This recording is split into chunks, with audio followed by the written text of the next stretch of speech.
Is this obsession with creating counterfeit humans really pointing the way to mankind's future? Or to its past? Another civilization has done the same thing hundreds of thousands of years before us. We may be living in a universe where the real intelligence is out there.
City, Japan.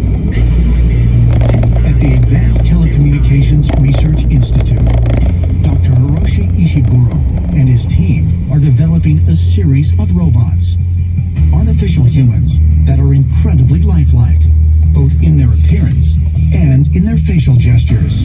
When we are sitting, we never stop. Our eyes and head and body is slightly moving. So we have developed a mechanism to mimic that kind of human-like subconscious movement. This robot, part of the Geminoid series, is designed to look identical to its maker. But what separates it from other robots of its type is the number of miniature motors called actuators used to mimic human expression. While most use 10 to 12, the latest Geminoids use over 50. Inside the facial skin, this kind of the pneumatic actuator pulling or pushing the skin so that we can make facial expression. The robot is programmed to mimic as closely as possible the movements a human makes while at rest. It responds spontaneously to being touched or when asked a question. It can also be remotely operated.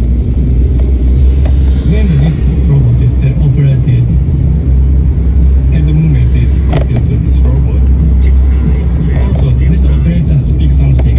The system automatically analyzes what he's saying and automatically generates a lip movement. Hello, incompetent fuck! Can you drive? Yeah, too early. Yeah, it closed at 5:30. While the Geminoid robots focus primarily on replicating facial expression, engineers at the University of Texas Human-Centered Robotics Lab have developed a robot named Dreamer that can perform an equally impressive series of sophisticated body movements. We make Dreamer more human-like through features and shapes and kind of dimensions of the human. 是可以这样快的吗？真的， More human-like. 西麦反的嘞，真的， So one thing 这样看了不会 irritating 吗？我真的跟你拿谱报哎。 whole body control. Although Dreamer's torso rests on a wheeled base, a bipedal set of robotic legs are currently being developed, which will make Dreamer fully mobile within 2 years. Ultimately, we want these machines to live 100 years unassisted, without any supervision whatsoever. By combining the lifelike characteristics of androids, like those developed by Hiroshi Ishiguro, with the mobility of robots like Dreamer, scientists believe we might soon see a time when artificial humans will be virtually identical to the real thing. We're going to be able to actually create very human-like robotic systems to the point that they are nearly indistinguishable, both in movement and in morphology. If you look at something like the sort of entities that were dealt with in the movie Blade Runner, the kinds of Turing tests that were done there to try to swap the androids, I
he is often depicted with a winged disk of the sun.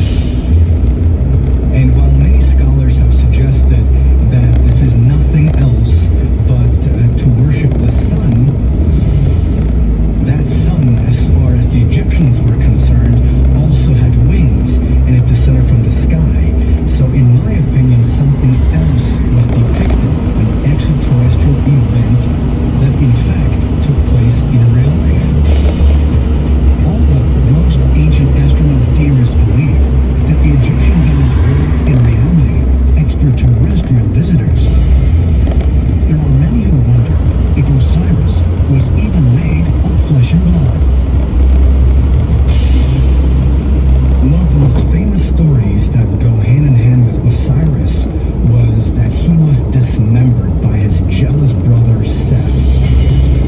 Seth went into a fury and tore his brother's dead body to shreds, tore it into 14 pieces, had it scattered far and wide all over the kingdom. But Isis, the loyal wife, searched far and wide and found the pieces and pulled it together.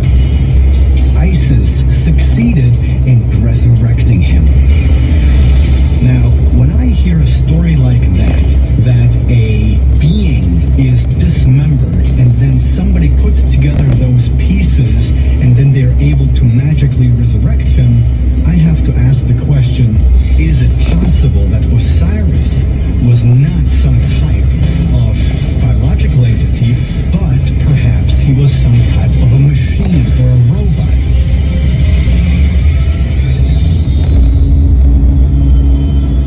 For ancient astronaut theorists, perhaps the strongest evidence that Osiris may have been a robot can be found in the ancient pyramid texts, which describe the symbol of the Djed pillar as Osiris's spine.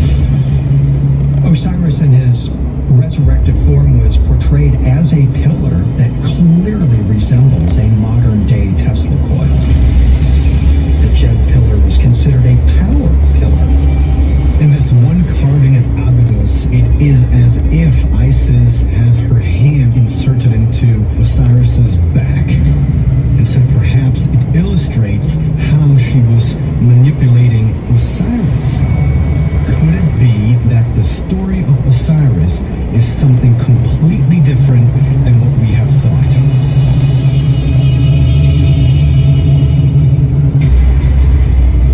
Is it possible that our ancestors encountered highly sophisticated extraterrestrial robots in the ancient past? And if so, might there be some tangible evidence? Ancient astronaut theorists say yes, and believe the evidence was recovered deep beneath the sea, and dates back more than 2,000 years.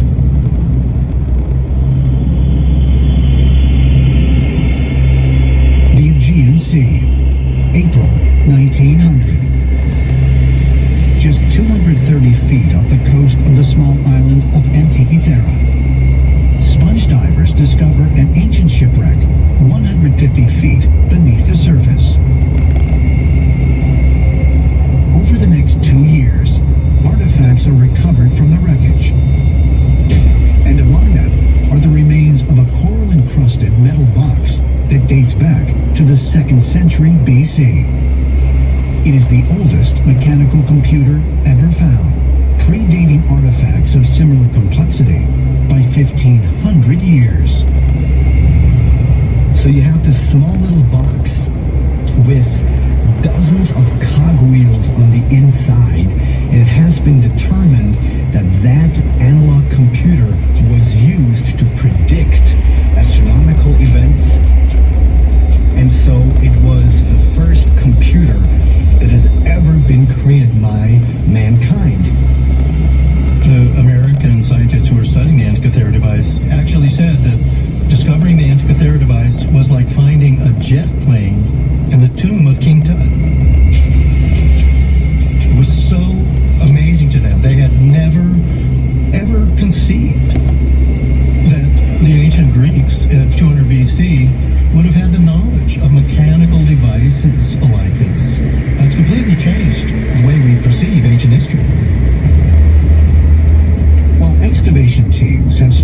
determined for certain the origin of the ship on which the Antikythera mechanism was found. The leading candidate is the island of Rhodes. According to some contemporary accounts, Rhodes was once home to what by today's standards would be considered high technology. In the 5th century BC, the poet Pindar wrote that Rhodes was once adorned with statues that came to life, like living and moving creatures. He wrote that they all of a sudden became alive. And so the question then arises, well, if you have a lifeless object first, and then all of a sudden somebody breathes life into something, could it be that we have references to some type of machines? Where did the people of Rhodes get the knowledge of how to create these moving statues 2,500 years ago? I believe that it is just what Pindar said, which is they got it from the gods. Well, who are these gods? The gods are real people. They're extraterrestrials who had this technology, shared it with humanity, and now when we see the Antikythera mechanism, there's something you can put your hands on that shows that they had the capability to do advanced machine work. It's 1,500 years too early at least. The point is, that technology really exists, and from a technology like that, going to robotics is not too much further, and extraterrestrials would very well have had that capability for the time, if you believe what this legend says on face value. Could the Antikythera mechanism be proof that the ancient Greeks had technology far in advance of the times in which they lived? And might this be evidence that there really were functioning robots on the island of Rhodes? Ancient astronaut theorists say yes, and claim there is also evidence that advanced robots existed 300 miles to the north on another Greek island, Lemnos. Here lie the ruins of Hephaestia, one of the most important cities in Greece. It is named for the Greek god of metallurgy, Hephaestus, who is said to have fallen here from the sky and actually existed on Earth alongside humans. He's described in his workshop as being surrounded by automated robots. He flips on machines, and they bustle around doing all the sort of the hard, busy work for him. One of Hephaestus' most famous and amazing creations was Talos, a giant man made of bronze who protected the island of Crete.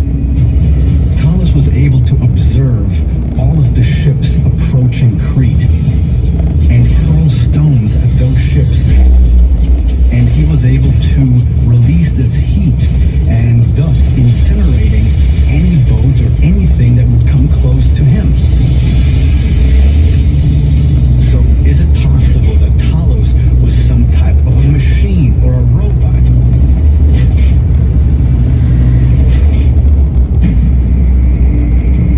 Greece isn't the only place where ancient stories can be found about inanimate objects that appear to come to life.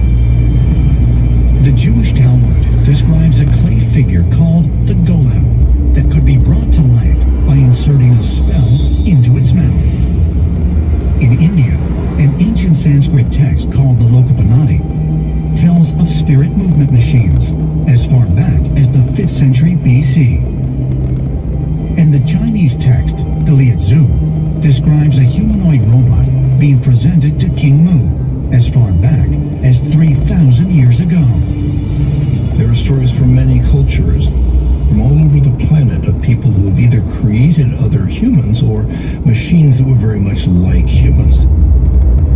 But if sophisticated robots really did exist in the ancient world, what function did they serve? Who built them? And perhaps, more importantly, what happened to them? On March 24th, 2015, the Mars rover called Opportunity reaches the west rim of the 14-mile wide Endeavour crater.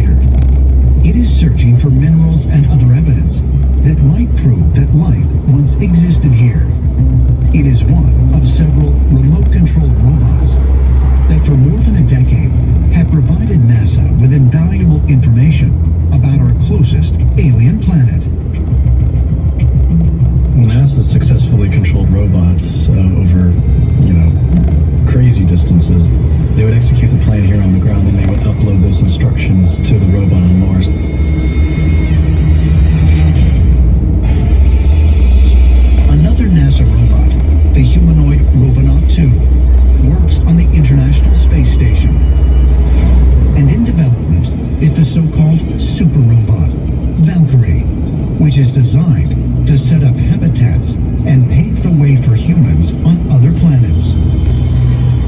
When humans go out into space, it's very difficult and dangerous and time-consuming. It's far easier to send robots. And if that's what we do, that's sure as heck what extraterrestrials are going to be doing. But just as we are employing robots today to gather information and minimize risk to human life, could similar cybernetic technologies have existed in the ancient past? Could stories like that of Osiris, Talos, and the Golem be true? Ancient astronaut theorists say yes, and believe that the proof can not only be found in the past, but right here in the present.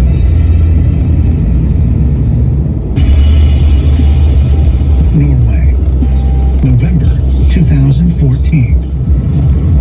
Scientists from the University of Oslo work on a new breakthrough in robotics, creating robots that are able to adapt and continue functioning even after losing a limb. The robots also know how to create new limbs with the use of a 3D printer and reapply them, effectively repairing themselves without the aid of a human being. This new technology is the first step in achieving what Hungarian scientist John von Neumann envisioned back in the 1940s. Self-replicating robots. John von Neumann was a mathematician that had an idea about self-replicating machines, where you send out a seed machine and that machine will seek out raw materials to construct a copy of itself, and then that will then send that machine out to replicate itself. So 1 become 2, 2 become 4, and eventually these things would be able to explore the entire cosmos.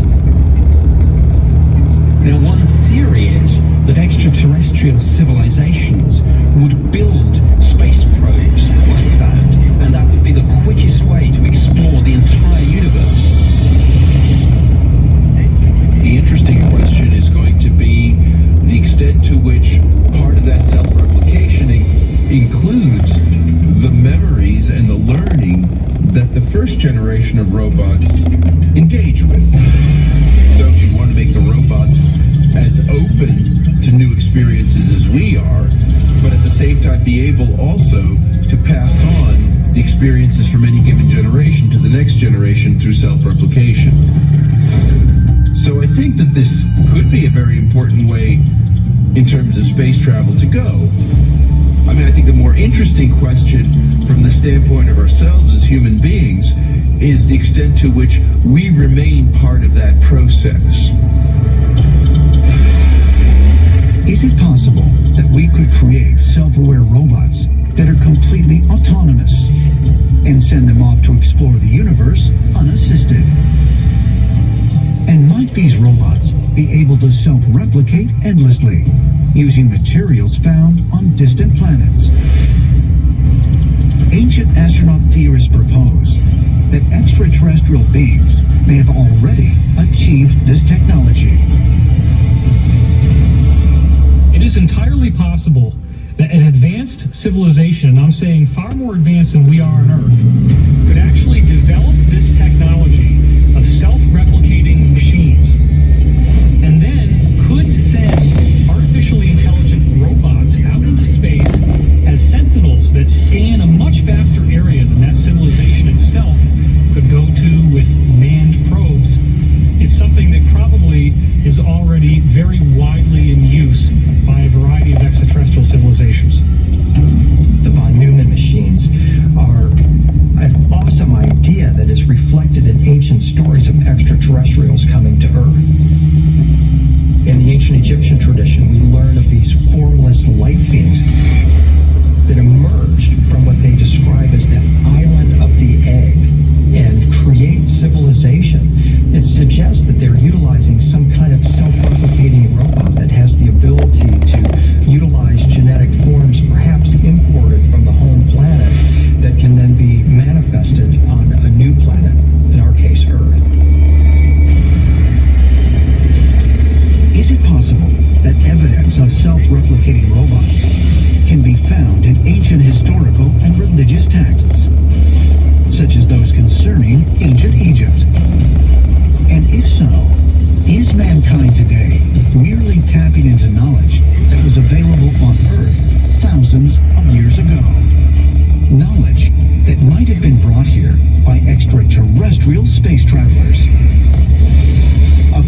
scientists, the concept that extraterrestrial life forms may have first visited the Earth as machines or robots is not only likely, but logical, and can even help to explain a series of alien encounters that have been reported as recently as the 20th century.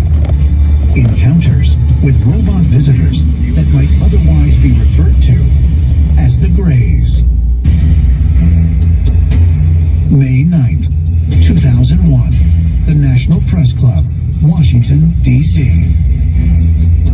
During a media conference for the Disclosure Project, former Army Sergeant Clifford Stone makes a stunning announcement. He claims that for more than 2 decades, he was part of a top-secret military operations unit tasked with recovering extraterrestrial technology for the United States government. I was involved in situations where we actually did recoveries of crashed saucers, for lack of a better term, debris thereof. There were bodies that were involved with some of these crashes, also some were alive. While we were doing all this, we were telling the American public there was nothing to it. We were telling the world there was nothing to it. One of the things that Clifford Stone talked about was a program called Project Moondust.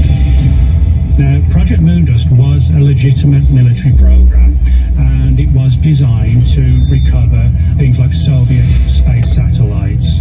The small number of documents on Moondust that have surfaced through the Freedom of Information Act talk about how it wasn't just Soviet spacecraft, it was also UFOs. It actually uses the term UFOs in the document. According to Stone, he was the first to respond to 12 UFO crashes. But it wasn't until the day after the press conference, during a closed session with Stone and members of Congress, that he revealed something even more shocking about his first-hand accounts with alien entities. I met him the very next day on May 10th in the closed executive VIP summary briefing for members of Congress.